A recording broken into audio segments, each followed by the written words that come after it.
First anniversary of President Trump's stunning election victory, it's the Democrats who are celebrating now. Big victories last night in the Virginia and New Jersey races for governor, with exit polls showing voters wanted to send a message to President Trump. This as Republicans are under pressure to pass their tax bill quickly amid questions about its cost, whether it really benefits the middle class most. The president called into a meeting of Senate Democrats to try and get their support. And the president delivered a forceful address on North Korea, holding open the prospect of talks, but warning, quote, "Do not underestimate us and do not try us."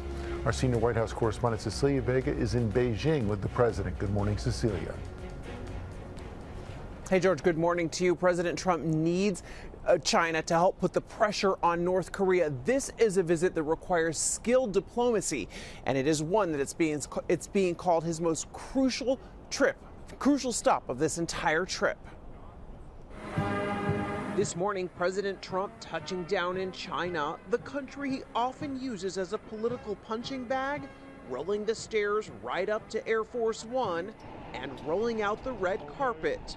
President Xi Jinping and his wife playing tour guide, taking President Trump and the First Lady to Beijing's Forbidden City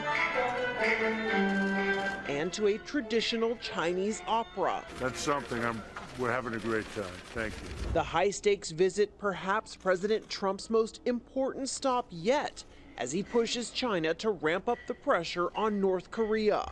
Before leaving Seoul, the president delivered a message directly to Kim Jong-un. The weapons you're acquiring are not making you safer.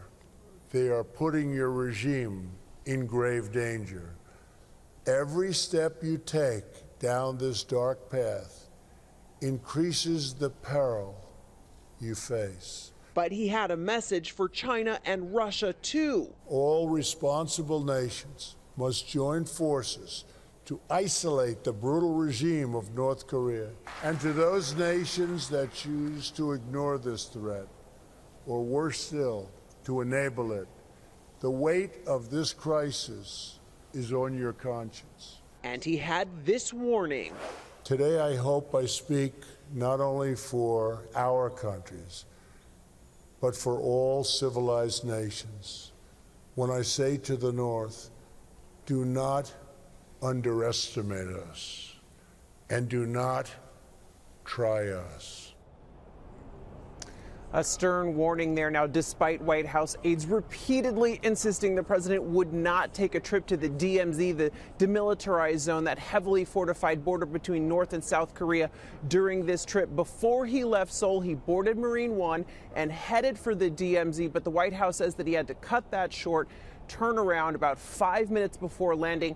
They're blaming bad weather, Robin. Okay, Cecilia, thank you very much.